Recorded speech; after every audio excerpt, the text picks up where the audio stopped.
शांति शांति शांति।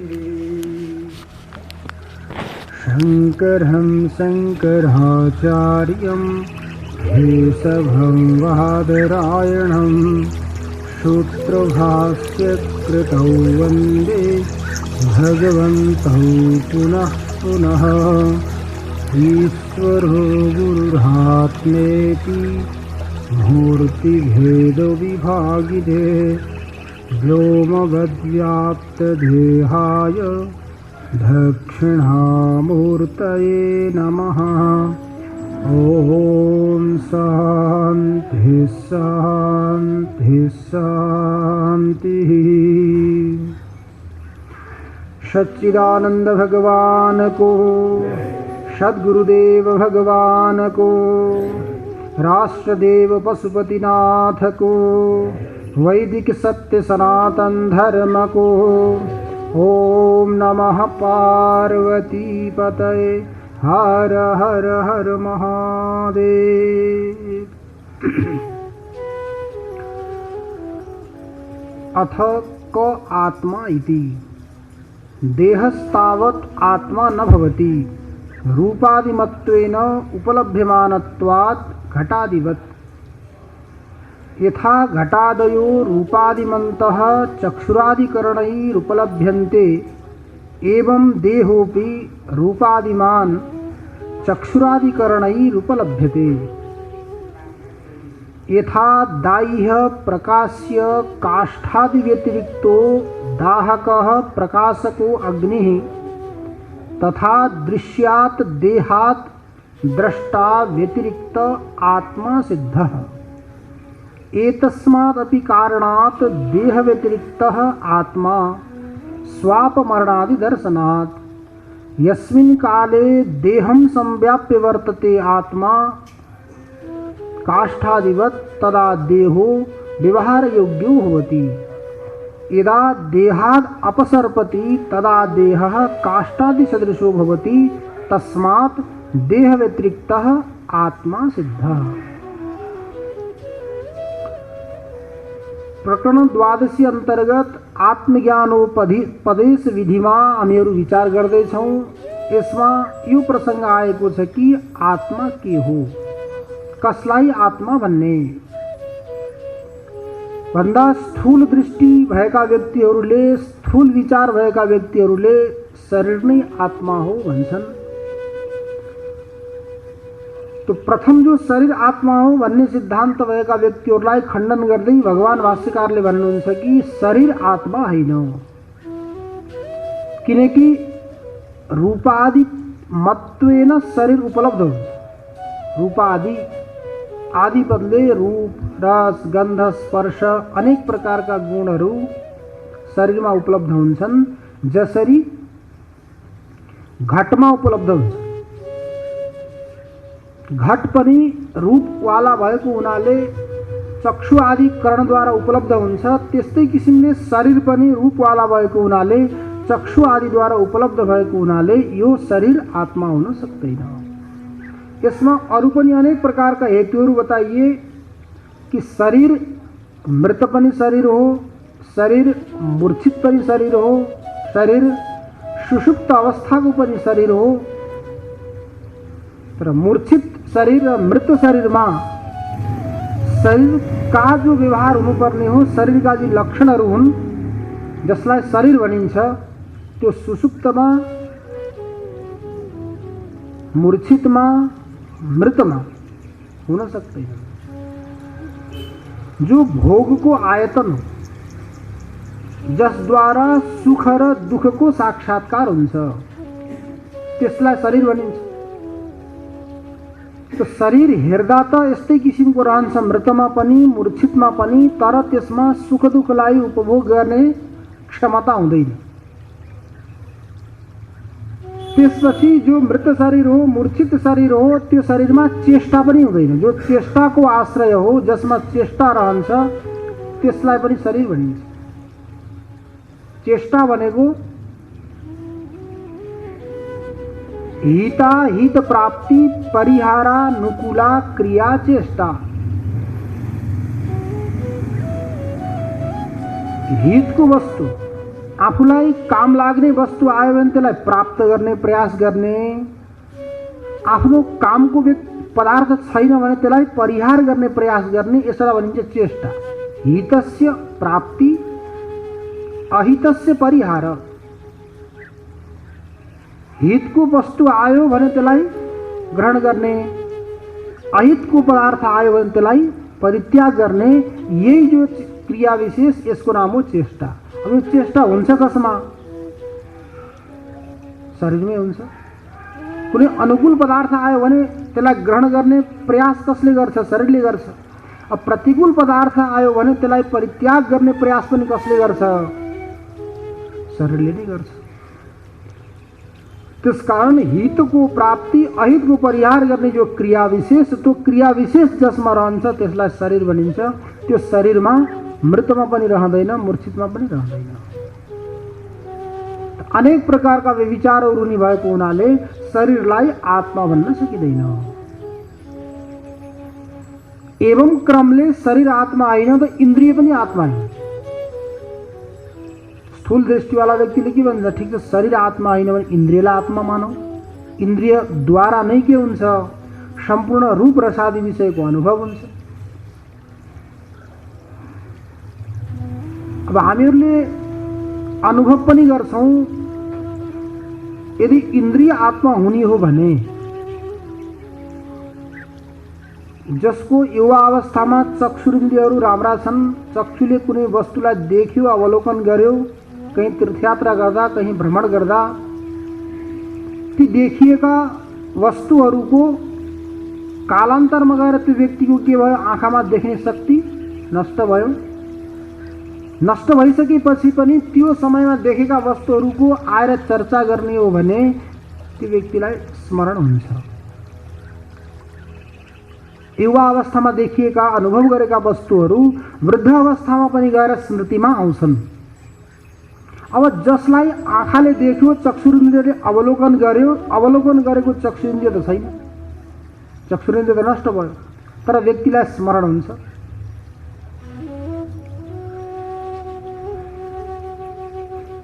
अब त्यो स्मरण गर्नेवाला यदि चक्षुरिन्द्रिय नै थियो भने, स्मृति अनुभव गर्नेवाला चक्षुरिन्द्रिय नै थियो भने स्मरण गर्नको लागि पनि चक्षुको आवश्यकता हुन्थ्यो। अनुभव गर्ने चक्षु इन्द्रिय थियो, मानव चक्षुले देखेको थियो, तर देख्नेवाला चक्षु त नष्ट भयो। भइसकेपछि पनि त्यो विषयको चर्चा गर्दा व्यक्तिलाई स्मरण हुन्छ कि हुँदैन?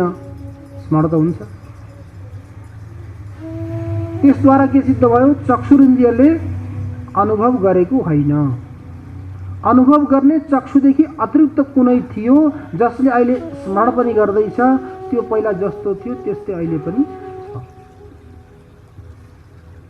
तथात्म चेद इन्द्रियाणाम उपघाते कथम स्मृति। यदि इन्द्रियलाई पनि आत्मा मान्ने हो भने उपघाते नाशे सति कथम स्मृति। इन्द्रियहरू नष्ट भयो भने त्यो स्मरण कसरी हुन्छ त? स्मरण नहुनु पर्ने,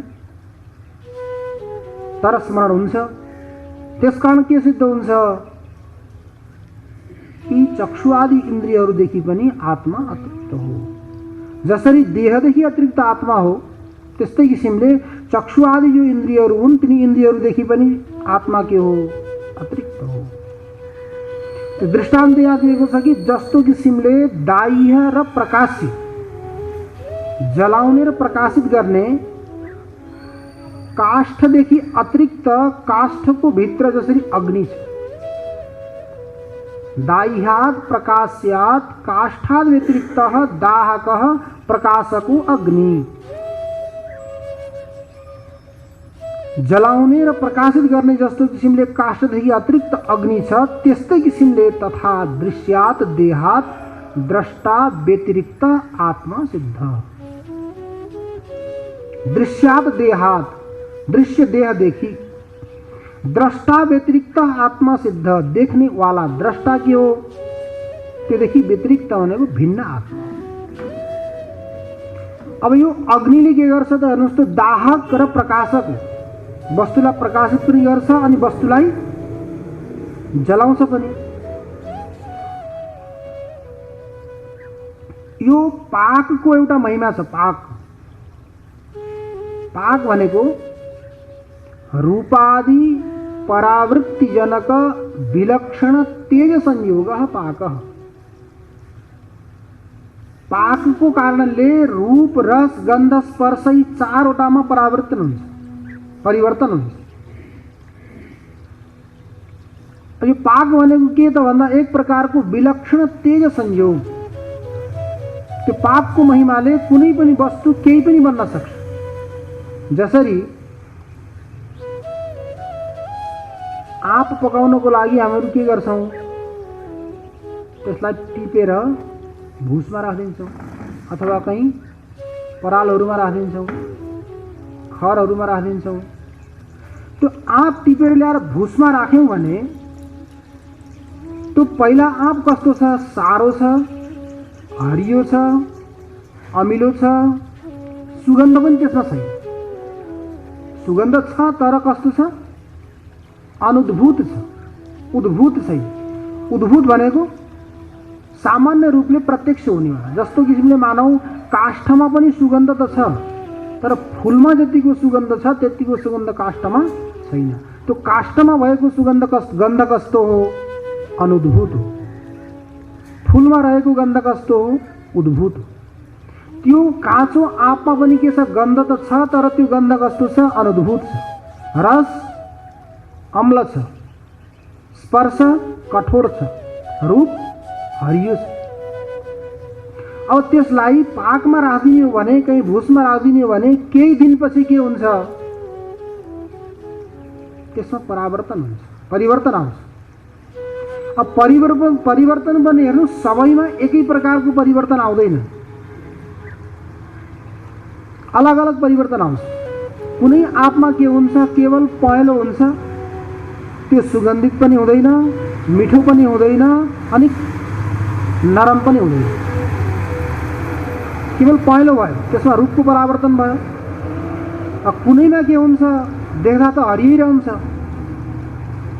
तर कमलो पनि हुन्छ, सुगन्धित पनि हुन्छ, अनि गुलियो पनि हुन्छ, मिठो पनि हुन्छ। त्यहाँ रूपको परिवर्तन भयो। रूपको परिवर्तन भएन, रूप त हरियो नै रह्यो तर अरू सबै परिवर्तन भयो।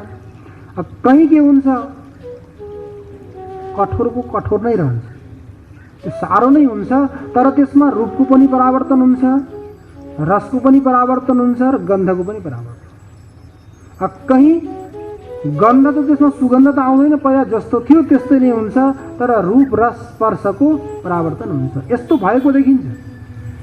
कुनै कुनैमा सबै पनि हुन्छ, हुँदैन भन्ने कुरो होइन, कुनै कुनैमा यस्तो हुन्छ। त्यसकारण हामीले के सिद्ध गर्नु पर्यो, रूपलाई परिवर्तन गर्ने विलक्षण तेज संयोग अलग हो, रसलाई परिवर्तन गर्ने विलक्षण तेज संयोग अलग हो, गन्धलाई परिवर्तन गर्ने विलक्षण तेज संयोग अलग हो, स्पर्शलाई परिवर्तन गर्ने विलक्षण तेज संयोग अलग हो। त्यो पाकको महिमाले कुनै पनि पदार्थ कहीँबाट केही पनि बन्न सक्छ। तो रूपादि परावृत्तिजनक विलक्षण तेज संयोग पाक। रूप रस गन्ध स्पर्शलाई परिवर्तन गर्ने जो विलक्षण तेज संयोग हो, यस्तै तेज संयोग भनेर त्यसलाई भन्न सकिँदैन, त्यसलाई विलक्षण भन्ने कुनै पनि लक्षण छैन। कसरी भन्ने, त्यहाँ अब भुसमा हालिदियो, त्यो भुसमा हालेपछि त्यसमा के को संयोग भयो, कसरी त्यसमा रूप रस गन्ध स्पर्शको परिवर्तन भयो भन्ने कुरो भन्न सकिँदैन। यो त आँपमा भयो, हेर्नुहोस्, सामान्य कुरा, सिधै सिधै सबैले देखेको अनुभव भएको कुरा। अब अर्को हेर्नुहोस्, पाकको कारणले कहाँ कहाँ के हुन्छ। गाईले सुकेको घाँस खान्छ, खर खान्छ, पराल खान्छ। सुकेको त्यो घाँस खाएर त्यो घाँस कहाँ गयो, गाईको पेटमा गयो। पेटमा गइसकेपछि हेर्नु त त्यहाँ पाकको महिमाले त्यो सुकेको घाँसलाई के गरिदिन्छ, घिउको रूपमा परिवर्तन गरिदिन्छ। त्यही सुकेको घाँस के भयो, अनेक प्रकारका भित्र प्रक्रियाहरू भएर दूधमा परिवर्तन भयो। त्यो पाकको प्रक्रियाभित्र के भयो, तर पाकको प्रक्रिया त्यहाँ अवश्य छ। त्यो सबै भएर त्यो सुकेको घाँस घिउमा परिवर्तन भयो। त्यो घिउ सुकेको घाँस दुधमा परिवर्तन भयो। पहिला त्यो दुधलाई तताएर फेरि दही बनाइयो, त्यो दहीमा परिवर्तन भयो। दहीलाई पनि मन्थन गरियो, नवनीतमा परिवर्तन भयो, नवनीत पनि गएर घिउमा परिवर्तन भयो। त्यही सुकेको घाँस गएर के भयो, घिउ बन्यो। त घिउ बन्यो कसको महिमाले, पाकको महिमाले। तो रूपादि परावृत्तिजनक विलक्षण तेज संयोग पाक, त्यो पाक गर्नेवाला के हो त भन्दा यो अग्नि हो। दाहक पनि हो, प्रकाशक पनि हो। तर त्यो दाहक प्रकाशक छ कहाँ, काष्ठमा छ, दाउरोमा छ, व्याप्त छ। जस्तो किसिमले परमात्माले यो जगतको सृष्टि गर्नुभयो त सम्पूर्ण जगतमा कण कणमा व्याप्त हुनुहुन्छ परमात्मा।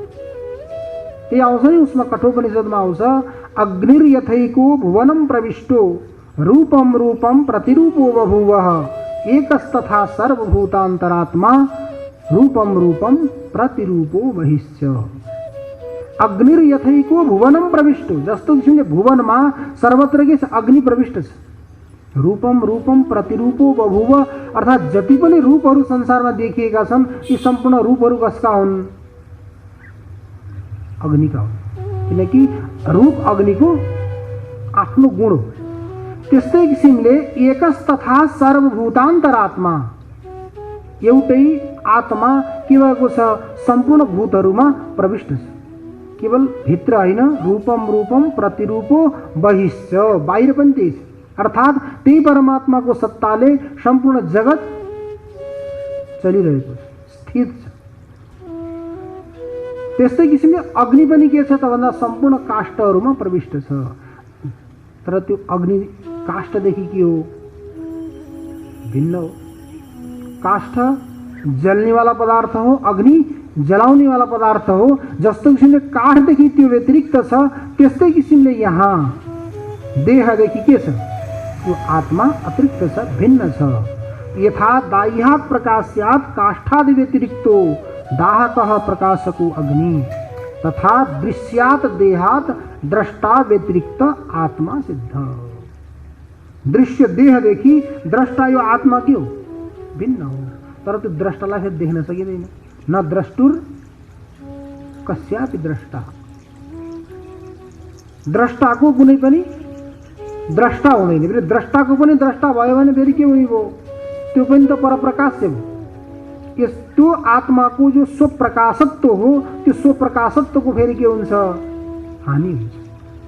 आफ्नो जो स्वरूप हो त्यो स्वरूपमा हानि हुने भएको हुनाले त्यो स्वरूप परमात्मालाई कसैले पनि देख्न सक्दैन। त्यो स्वप्रकाश छ, त्यसलाई देख्नको लागि कुनै पनि प्रकाशको आवश्यकता हुँदैन। त्यही भएर फलव्याप्तिको त्यहाँ गएर के गरिएको छ, निषेध गरिएको छ। फलव्याप्तिको आवश्यकता त्यही गएर हुन्छ जहाँ वस्तु अप्रकाश्य छ अथवा अप्रकाशक छ, अर्थात् जड छ। त्यो जड पदार्थमा अतिशयलाई उत्पन्न गर्नको लागि फलव्याप्तिको आवश्यकता हुन्छ। चेतन तत्त्वलाई फलव्याप्तिको आवश्यकता हुँदैन, वृत्तिव्याप्तिको आवश्यकता हुन्छ। त्यसकारण यो शरीरदेखि, दृश्यदेखि द्रष्टा के हो, भिन्न हो। दृश्यात् देहात् द्रष्टा व्यतिरिक्त आत्मा सिद्ध।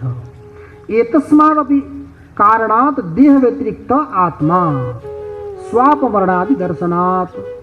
शरीरमा सुसुप्ति पनि हुन्छ, शरीर मर्छ पनि, मृत पनि देखिन्छ।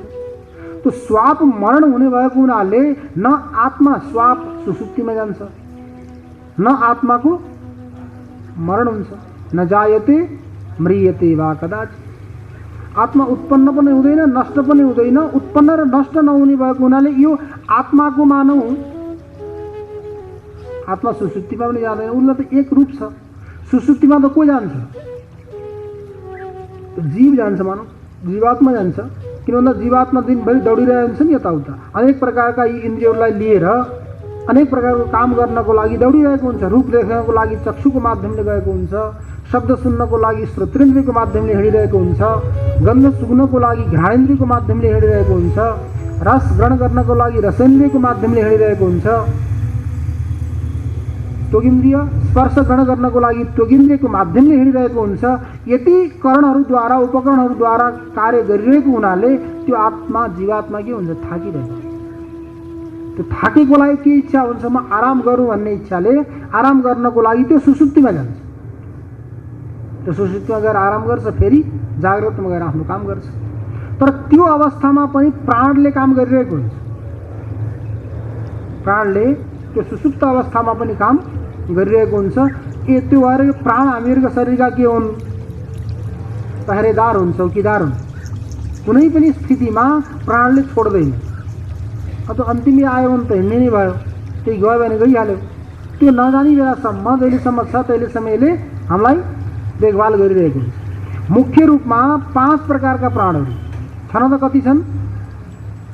10 छन्। ती उपप्राणहरू हुन्, मुख्य के हुन्?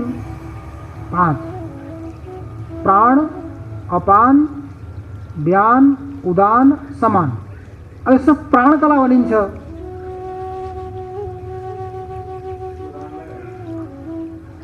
शरीरांत वृत्तित्वे सति संचारित्वे सति वायुत्वम प्राणत्वम। शरीरांत वृत्ति जो शरीर को भित्र रहन्छ, शरीरांत वृत्ति शरीर को भित्र रहेर बसेर संचारी, संचारण पनि गर्छ। अनि जो वायु शरीर को भित्र रहन्छ, संचारण गर्छ, जो वायु हो त्यसको नाम के हो? प्राण। सामान्य रूपमा हेर्ने हो भने मुखनासिकाभ्याम निर्गमन प्रवेशनात् प्राणः। मुख र नासिकाको माध्यमले बाहिर जाने र आउने, मुख नासिकाभ्याम निर्गमन प्रवेशनात्, निर्गमन गर्ने र प्रवेश गर्ने जो वायु विशेष हो त्यसको नाम हो प्राण। अन्नादे अधोनयनात् अपान। हामीहरूले अन्न खान्छौँ, पानीहरू खान्छौँ, केही पनि त्यसलाई तल लयानको लागि हामीले प्रयास गर्नु पर्दैन। अब कामै गर्न छोडे कर्णहरूले भने त प्रयास पनि गर्नु पर्यो, नाली पनि लगाउनु पर्यो, अनेक प्रकार गर्नु पर्यो। जहिलेसम्म प्रक्रिया हाम्रो शरीरमा चलेको छ त्यसलेसम्म हामीले खाए पिएको चिजलाई तल लानको लागि हामीले प्रयास गर्नु पर्दैन। त्यो प्रयास कसले गर्छ? अपान वायुले गर्छ। अन्नादे अधोनयनात् अपान। खाए पिएको अन्नलाई तल लयानी काम गर्छ कसले? अपान वायु। परिश्रम गर्नै पर्दैन, मुखमा राखेपछि आफै तल जान्छ, थैलोमा गएर भरिन्छ। त्यो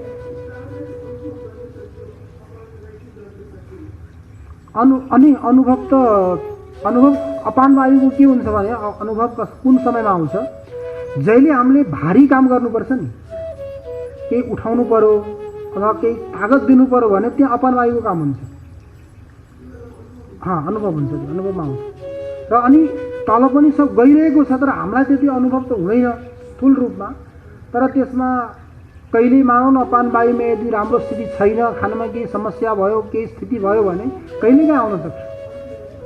अनि अड्किने त त्यो व्यवधान बिचमा हुने कुरो हो। बाटो बिर्सिनु, यताउता जानु अलग कुरो हो, त्यो अड्किनु त। तर नअड्किएको स्थितिमा उसले आफ्नो काम गरिरहेको हुन्छ, प्रक्रिया चलिरहेको हुन्छ, हामीलाई थाहै हुँदैन। र त्यो खाए पिएको चिजलाई कसरी हामीले ज्ञान गर्ने त भन्दा जसको नासिका र मुखबाट भित्र लाने बाहिर लाने क्रिया भइरहेको छ यसको नाम हो प्राण। खाएर पिएको चिजलाई तल लैजाने काम जसले गरिरहेको छ त्यसको काम हो अपान। तो अन्नादे अधोनयनात् अपान। अब हामीले खाए पिएका चिजहरू सबै कहाँ गएर बस्छन्? तल गएर बस्छन् पेटमा। तर हामीलाई अत्यन्त उपयोगी अङ्गहरू त हाम्रा माथि पनि त छन्। सम्पूर्ण प्रक्रिया त यहीँबाट चल्छ। यहाँ कसरी लाने त? यहाँ पनि त चाहियो तत्त्व। तो अन्नादे ऊर्ध्वनयनात् उदान।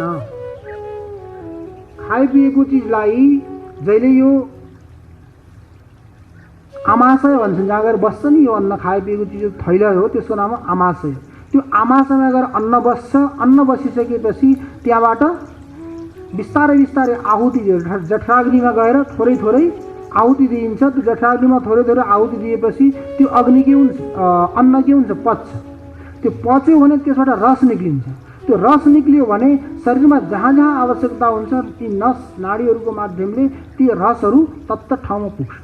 अझै आहुति दिने बेला भने यहाँ जस्तो आहुति दिइन्छ त्यस्तै आहुति के हो? यहाँ पनि हो, अग्निमा। अग्निमा त्यहाँ दाउरो नबालिकन यत्तिकै स्वाहा स्वाहा स्वाहा स्वाहा गर्ने भने के हुन्छ? आगो निभ्यो, निगिसकेपछि धुवा हुन्छ। धुवा भयो भने आँखामा पोल्न थाल्छ, यता हुन थाल्छ, उता हुन थाल्छ।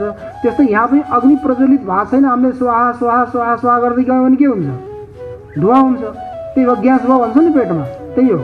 धुवा भयो, अनि धुवा भएपछि के गर्छ, यता पनि दुख्न थाल्छ, उता पनि दुख्न थाल्छ। त्यो दुख्ने काम कसले गर्छ? अग्नि प्रज्वलित नभएको बेलामा हवन गर्यो। त्यसकारण त्यो अग्नि नजलिकन हवन गरेको हवनले काम गर्दैन, नुकसान गर्छ। भस्मन्नेव जुहोति स, खाने त्यही हो, भोक लागेरै खाने। भोक नलागेसम्म त खानै भएन। खानु भन्नेको मतलब नै भोक लागेपछि। त्यसकारण अन्नादे अधोनयनात् अपान। अब अर्को अन्नादे ऊर्ध्वनयनात् उदान। खाएर पिएको जो चिज त्यसलाई रसको माध्यमले हाम्रा अङ्गहरूमा यत्र तत्र पुर्याउने काम, माथि लैजाने काम, विशेष गरी माथि लैजाने काम जसले गर्छ त्यसको नाम के हो? उदान। यिनीहरूको अलग अलग आफ्नो आफ्नो विभाग छ, आफ्नो आफ्नो काममा लागिरहेका हुन्छ। तो अन्नादे ऊर्ध्वनयनात् उदान। भुक्त परिणामाय जठरानलस्य समुन्नयनात् समान। खाएको चिज त गएर आमासँगै बस्यो, त्यसलाई जठराग्निमा पुर्याउनु पर्यो नि। जठराग्निमा लगेर थोरै थोरै आहुति दिनु पर्छ। तो जठराग्निमा लगेर आहुति दिने काम कसको हो? समान भाइ। भुक्त परिणामाय, खाए पिएको चिजलाई परिणाम गर्नको लागि, पचाउनको लागि जठरानलस्य समुन्नयनात्, जठराग्निको समीपमा लैजाने काम हो समान वायुको। समान वायुले त्यहाँ लगेर राख्छ। अनि त्यसपछि अब आयो बिहान। तो बिहान वायु के गर्छ? तो बिहान वायु भनेको नाडी मुखेसु वितननाद बिहान। नाडीहरूको माध्यमले, नसाहरूको माध्यमले सम्पूर्ण शरीरमा भ्रमण गर्ने। बिहान वायुको कुनै पनि स्थान निर्धारित छैन, त्यो सब जग्गा जान सक्छ, सबै ठाउँमा पुग्न सक्छ। त्यही भएर भनेको छ बिहान सर्वशरीरगः। बिहान सर्वशरीरगः, सम्पूर्ण शरीरमा भ्रमण गर्नेवाला वायु के हो? बिहान वायु। कहीँ पनि यदि कमी कमजोरी आयो भने सबै ठाउँमा पुग्ने काम कसको? बिहान वायु। जस्तो किसिमले यो फुटबल खेल्छन् नि खेलाडीहरू, त्यो फुटबलमा एउटा खेलाडी यस्तो हुन्छ, अरूको जग्गा निर्धारित हुन्छ। यति यहाँसम्म त्यो जाने, यहाँसम्म आएको बल्ल उसले हान्ने, यहाँसम्म आएको बल्ल उसले हान्ने। तर एउटा खेलाडी यस्तो हुन्छ, त्यो कहीँ पनि जान सक्छ, कहीँ पनि गएर उसले त्यो बल्ल हान्न सक्छ। दौडिरहेको हुन्छ त्यो, जहाँ अवसर मिल्यो वहीँ गएर ठोक्नुहुन्छ। त्यस्तै काम कसको? यहाँ बिहान वायु। बिहान वायु यस्तो खेलाडी हो, त्यो सबै ठाउँमा पुग्छ। अरूहरूको आफ्ना आफ्ना स्थान निर्धारित छन्, तर बिहान वायु सर्वत्र पुग्छ। त्यस कारणले भनेको छ हृदय प्राणो उदेपान समानो नाभिमण्डले उदान कण्ठदेशस्थः बिहान सर्वशरीरगः। बिहान वायु के हो? सर्वशरीरगः, सम्पूर्ण शरीरमा सञ्चालन गर्छ। तो प्राण, अपान, बिहान, उदान, समान, यिनीहरूले के गर्छन्? हामीले खाएको र पिएको चिजहरूलाई सम्पूर्णलाई जठराग्निको समीपमा लगेर त्यसलाई पचाएर अनि शरीरको कुन कुन अङ्गमा के तत्त्वको आवश्यकता छ त्यो तत्त्वलाई पुर्याउने काम गर्छन्। कसले? यिनी प्राणहरूले। अति हेर्नु त सुसुप्त अवस्थामा पनि चलिरहेको हुन्छ। सुसुप्त अवस्थामा पनि चलिरहेको, अरू सबैले छोडेर पनि त्यसले सहयोग गरिरहेको छ भने त साथी त त्यही हो नि। वास्तविक साथी त त्यही हो। विषम परिस्थितिमा पनि, जस्तो परिस्थितिमा पनि उसले छोड्दैन अन्तिम समयसम्म। त्यसकारण यो स्वापको अवस्थामा, सुसुप्तिको अवस्थामा पनि प्राण रहन्छ। त्यसकारण यो प्राणलाई पनि चलाउने अथवा मानव प्राणलाई पनि प्रेरणा गर्ने के हो? तिनी आत्मा हो। प्राणलाई पनि चलाउन शक्ति प्रदान गर्नु पर्यो नि कसरी? यी सम्पूर्ण के हुन्? जड हुन्। जति पनि जड पदार्थहरू छन्, कुनै न कुनै चेतनको सम्पर्कले नै यिनीहरू कार्य गर्नको लागि समर्थ हुन्छन्। शरीर, इन्द्रिय, मन, बुद्धि, प्राण, यी सम्पूर्ण उपकरणहरूलाई आफ्नो आफ्नो कार्यमा प्रेरित गर्ने को हो त भन्दा त्यो आत्मा हो। त्यो शरीरदेखि के छ? भिन्न छ। एतस्मादपि कारणात् देह व्यतिरिक्त आत्मा स्वाप मरणादि दर्शनात्। यस्मिन् काले देहं संव्याप्य वर्तते आत्मा काष्ठादिवत् तथा देहो व्यापार योग्यो भवति। जहिलेसम्म आत्माले यो शरीरलाई व्याप्त गरेर बसेको छ त्यहिलेसम्म नै यो शरीर के हुन्छ? व्यवहारको लागि योग्य हुन्छ। यदि यो शरीरलाई देह आत्माले व्याप्त गरेको छैन भने यो शरीर व्यवहार गर्ने योग्य हुँदैन। जसरी यी उपकरणहरू जहिले बिजुलीसँग सम्बन्धित हुन्छन् त्यहिले यिनीहरू आफ्नो आफ्नो कार्य सम्पन्न गर्नको लागि योग्य हुन्छ। र उपकरण त छन् यत्तिकै, तर बिजुलीका साथ यिनीहरूको सम्बन्ध नभएसम्म यी जसरी कार्य गर्नको लागि समर्थ हुँदैनन्, निष्क्रिय भएर बसेका हुन्छन्, त्यस्तै किसिमले हाम्रो यो शरीरलाई पनि आत्माले यदि व्याप्त गरेर बसेको छ भने त्यो अवस्थामा यी शरीरहरू कार्य गर्नको लागि समर्थ हुन्छ। जहिले व्याप्त गरेको छैन त्यसले के हुन्छ, यत्तिकै रहेका हुन्छन्, जड जस्तो बनेर स्थित हुन्छन्, ढुङ्गो जस्तै। कुनै पनि कार्य सम्पन्न गर्नको लागि यिनीहरू योग्य हुँदैन। यस्मिन् काले देहम संव्याप्य वर्तते आत्मा काष्ठादिवत् तथा देहो व्यवहार योग्यो भवति। यदा देहात् अपसर्पति तदा देह काष्ठादि सदृशो भवति। त्यो आत्मा चेतन तत्वका साथ जहिले हाम्रो शरीरको सम्बन्ध हुँदैन। अब यहाँ शरीरको सम्बन्धमा विशेष गरी के गर्नु पर्यो, आत्मा त व्यापक छ, व्यापक आत्माको शरीरका साथ सम्बन्ध छ छैन भन्नु त बन्दैन। आकाश व्यापक छ, तो व्यापक आत्मा व्यापक छ। आत्मा व्यापक भएर पनि जहिलेसम्म यो परिच्छिन्न शरीरका साथ त्यसको सम्बन्ध हुँदैन तहिलेसम्म त्यो आत्माले पनि काम गर्न सक्दैन। सुख दुःखको अनुभूति कला हुन्छ, चैतन्यलाई हुन्छ, तर कस्तो चैतन्यलाई, शरीरावच्छिन्न चैतन्यलाई। शरीरावच्छिन्न जो चैतन्य हो त्यसले नै के गर्छ, सुख र दुःखको अनुभूति गर्छ। शुद्ध चैतन्यलाई हुँदैन। चैतन्य त व्यापक छ, सर्वत्र छ। त्यस्तै किसिमले शरीरावच्छिन्न जो चैतन्य अर्थात् शरीरमा व्याप्त भएर रहेको जो चैतन्य, यदि शरीरका साथ त्यो सम्बन्ध छ चैतन्यको भने त्यसमा सुख दुःख आदिको अनुभूति पनि हुन्छ, देह भन्ने व्यवहार पनि हुन्छ र त्यसले अनेक प्रकारका कार्यहरूलाई सम्पन्न पनि गर्न सक्छ। तर सम्पर्क छैन भने त्यसमा शरीरको व्यवहार पनि हुँदैन। जस्तो किसिमले आकाश व्यापक छ, तो व्यापक आकाशमा हाम्रो अभिमान हुँदैन यो मेरो हो भन्ने। त्यही आकाशलाई हामीले यो मठले परिच्छिन्न गरिदियौँ भने, यो मठरूपी उपाधिद्वारा परिच्छिन्न भएको आकाशमा के हुन्छ, अभिमान हुन्छ, यो मेरो हो। मेरोको अभिमान भएको हुनाले त्यहाँ जस्तो किसिमको हामीले व्यवहार गर्नुपर्ने हो त्यो व्यवहार गरिन्छ। तर त्यो अभिमान कहाँ आयो, यो मठावच्छिन्न आकाशमा आयो, महाआकाशमा आउँदैन त्यो अभिमान। त्यस्तै किसिमले जो सर्वत्र व्यापक शुद्ध चैतन्य हो त्यो शुद्ध चैतन्यमा हामीले अभिमान गर्नै सकिँदैन, किनकि त्यो शुद्ध चैतन्यमा हाम्रो दृष्टि नै पुग्दैन।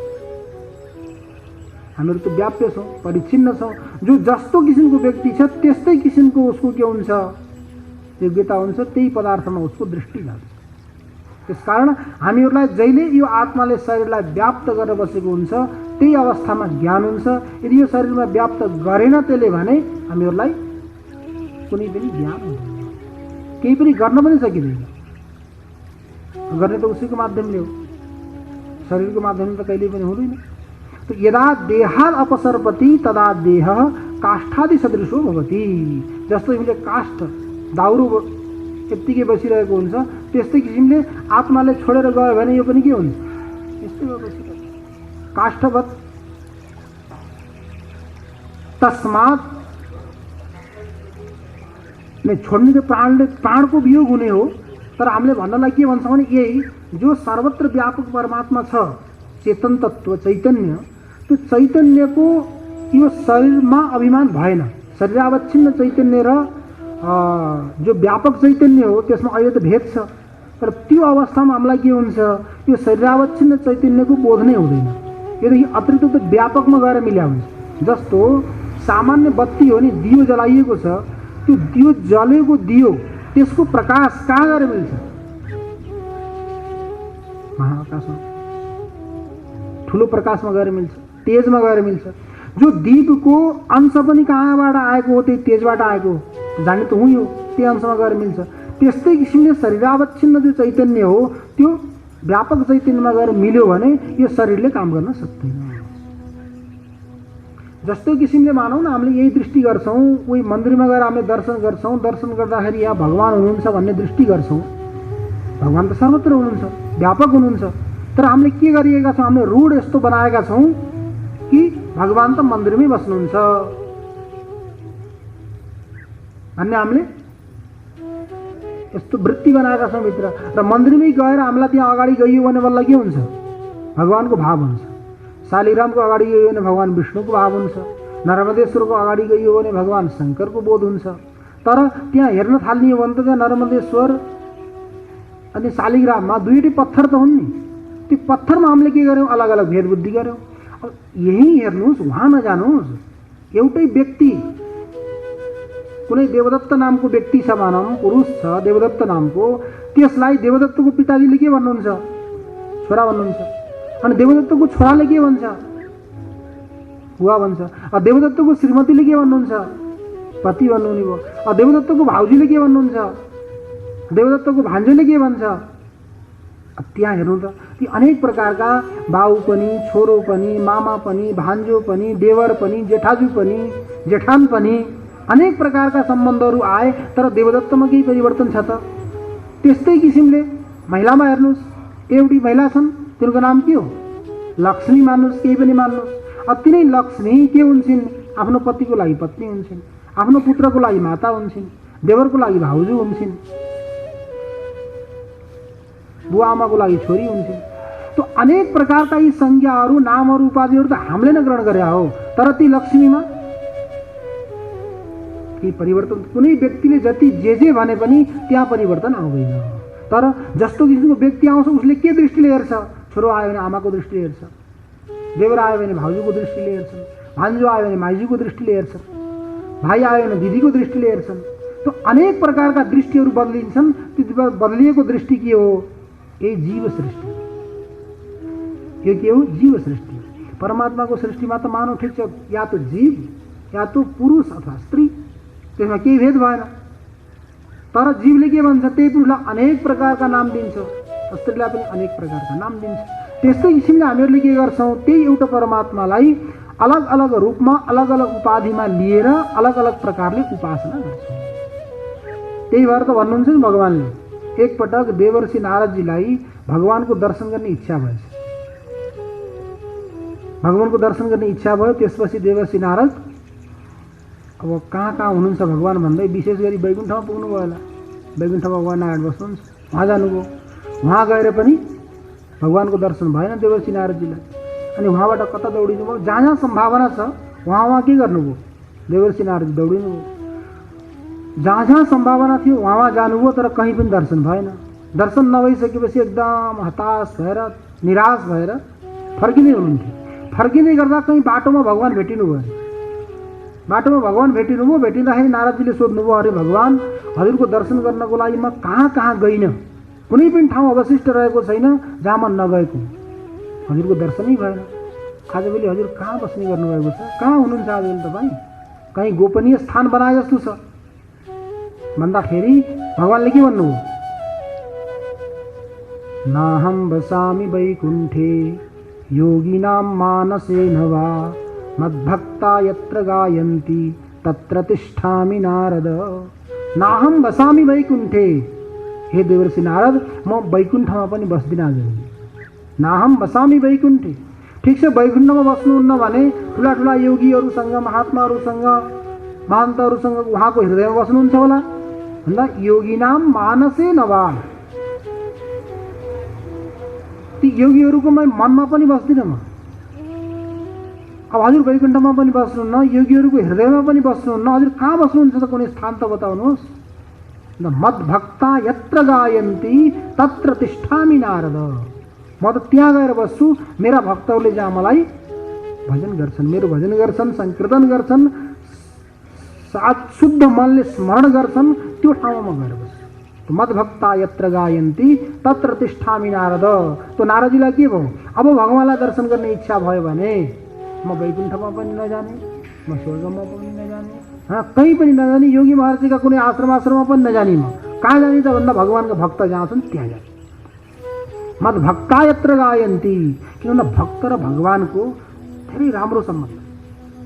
भक्त, भगवान अनि भात पनि। अरे भगवानलाई भात भोग लाग्छ नि, दही र भात खानुहुन्छ नि भगवानले। तो भात, भक्त अनि भगवान सबैमा भाव छ। त्यस कारण भक्त र भगवानको राम्रो सम्बन्ध भएको हुनाले यदि भगवानलाई हामीले दर्शन गर्ने अभिलाषा गर्छौँ भने कहाँ जानु पर्यो? जहाँ भक्त छन्, भक्तहरूले जहाँ गइरहेका छन् त्यहाँ भगवान अवश्य हुनुहुन्छ भनेर देवर्षि नारदलाई भनिदिनु भयो। त्यसपछि जानुभयो। अब देवर्षि नारदजीलाई जहिले पनि भगवानलाई दर्शन गर्ने इच्छा हुन्छ। त्यसपछि अब कहीँ पनि जान छोड्नुभयो। उहाँ मन्दिरमा पनि जान छोड्नुभयो, स्वर्गमा पनि जान छोड्नुभयो। सबै छोडेर कहाँ जानुभयो कि राम्रो भक्त को छ त्यही भक्तको घरमा जान्छ। त्यस कारणले के गर्ने त भन्दा भगवानलाई दर्शन गर्ने इच्छा छ भने भक्त बन्ने, भक्त बनेपछि भगवान हाम्रै घरमा आउनुहुन्छ। त्यसमा बाहिर जानुपर्ने आवश्यकता नै छैन। यही कुरो हजुरहरूले कथा सुन्नुभएको होला। गोकर्णले पिताजीलाई सुनाउनु भएको थियो नि, आत्मदेव ब्राह्मणलाई गोकर्णले यही भन्नुभयो। अन्तिम अवस्थामा आतिएर आत्मदेव ब्राह्मण के भन्नुभयो, म के गरौँ, एउटा छोरो धुन्धुकारी यस्तो निक्ल्यो, अब यसले दुःख दिएको छ, यो दुःखको अवस्थामा मैले के गरौँ, मैले केही निर्णय गर्न सकेको छैन भन्दा भगवानले के भनेर उपदेश दिनुहुन्छ। यही यहाँ अहिले प्रसङ्ग चलिरहेको छ हाम्रो। देह आत्मा होइन, देहदेखि अतिरिक्त आत्मा छ भन्ने कुरो विचार गर्नुहोस् पिताजी। देहे स्थिमांस रुधिरे धीमतिं त्यजत्वं जाया सुतादिषु सदा ममतां विमुञ्च पश्यान्निशं जगदिदं क्षणभङ्गुनिष्ठं वैराग्यरागरसिको भवभक्तिनिष्ठः। गोकर्णले यो उपदेश दिनुभयो, देहेस्ति मांस रुधिरे अभिमतिं त्यज।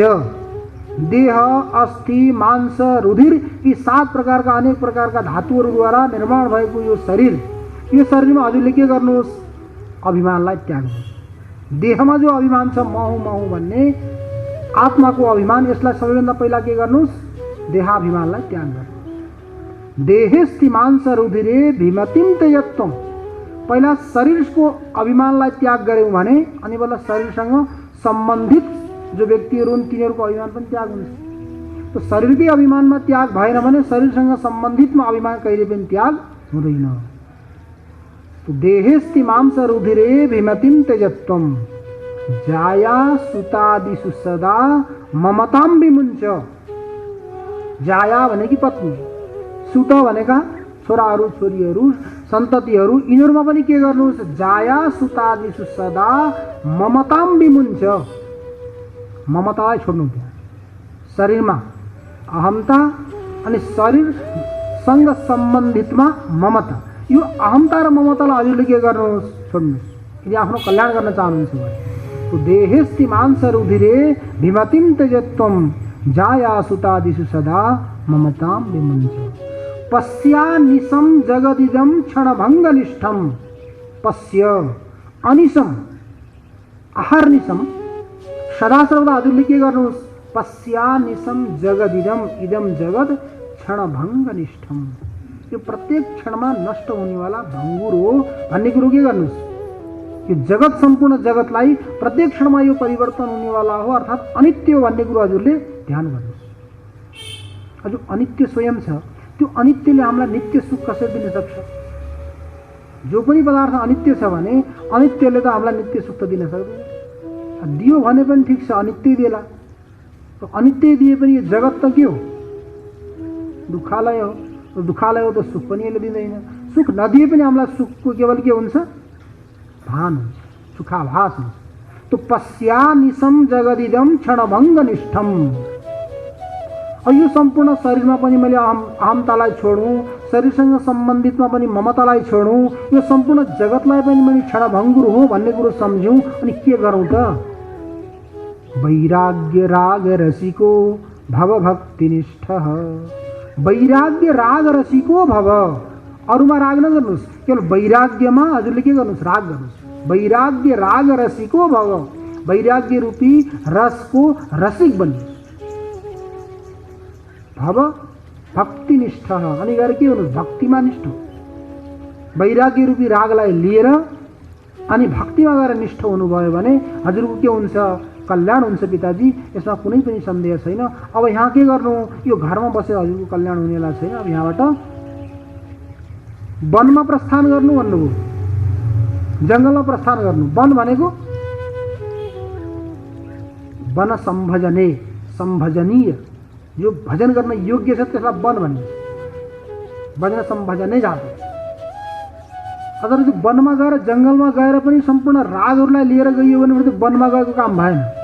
तर रागहरू छैनन्, रागबाट निवृत्त भएर बसियो भने घर पनि के हो, तपोवन हो, वनमै जानुपर्छ भन्ने कुरो छैन। वनेपि दोषा प्रभवन्ति रागिणाम गृहेपि पञ्चेन्द्रिय निग्रहस्तपः अकुत्सिते यक्रमणि प्रवर्तते निवृत्त रागस्य गृहं तपोवनम। वनेपि दोषा प्रभवन्ति रागिणाम, घरमा खटपट भएर वनमा गइसकेपछि यदि रागी छ भने त्यसलाई के हुन्छन्, दोषाहा, सबै ठाउँमा दोषै दोष देखिन्छ। वनेपि दोषा प्रभवन्ति रागिणाम, रागीको लागि वनमा पनि दोषै दोष उत्पन्न हुन्छ। गृहेपि पञ्चेन्द्रिय निग्रहस्तप, घरमै बसेर पनि सम्पूर्ण इन्द्रियहरूलाई यदि निग्रह गरेर बसेको छ भने त्यो के हो, तपस्या हो, त्यो तपोभूमि हो, त्यो वन हो। गृहेपि पञ्चेन्द्रिय निग्रहस्तप अकुत्सिते कर्मणि य प्रवर्तते। कुत्सित भनेको निन्दित, अकुत्सित भनेको अनिन्दित, शास्त्रीय। अकुत्सित कर्ममा जो प्रवृत्त हुन्छ, अकुत्सिते यह कर्मणि प्रवर्तते, अकुत्सित कर्ममा जो प्रवृत्त भएको छ व्यक्ति, त्यस्तो व्यक्तिको लागि निवृत्त रागस्य, सम्पूर्ण रागबाट जो निवृत्त भएको छ त्यसको लागि गृहम तपोवनम, घर पनि त्यसको लागि के हो, तपोवन हो। तर राग लिएर गयो भने त्यो व्यक्तिले के गर्छ, जङ्गलमा गए पनि ती जङ्गलका प्राणीलाई पनि दुःख दिन्छ। केवल प्राणीलाई मात्रै नभएर त्यहाँका लता वृक्षहरूलाई पनि उसले के गर्छ, दुःख दिन्छ। त्यसकारण यदि हामी रागद्वारा निवृत्त भएर बस्यौँ भने कहीँ बसे पनि एकान्तमा हुन्छौँ, रागद्वारा निवृत्त भएका छैनौँ भने एक्लै बसे पनि हामीहरू भिडमा हुन्छौँ। वनेपि दोषा प्रभवन्ति रागिणाम गृहेपि पञ्चेन्द्रिय निग्रहस्तपः अकुत्सिते यः क्रमणि प्रवर्तते निवृत्त रागस्य गृहम तपोवनम। पिताजी, त्यसकारण हजुर के गर्नुहोस्, यहाँबाट जानुहोस्, वन प्रस्थान गर्नुहोस्। वनमा गएर के गरौँ त, मैले जीवनयापन त गर्नु पर्यो भन्दाखेरि के भन्नुहुन्छ गोकर्णजीले, धर्मं भजस्व सततं त्यज लोक धर्मान् सेवस्व साधु पुरुषान् जहि काम तृष्णान् अन्यस्य दोष गुण चिंतनमासु मुक्त्वा सेवा कथा रसमहो नितराम पिबत्वम।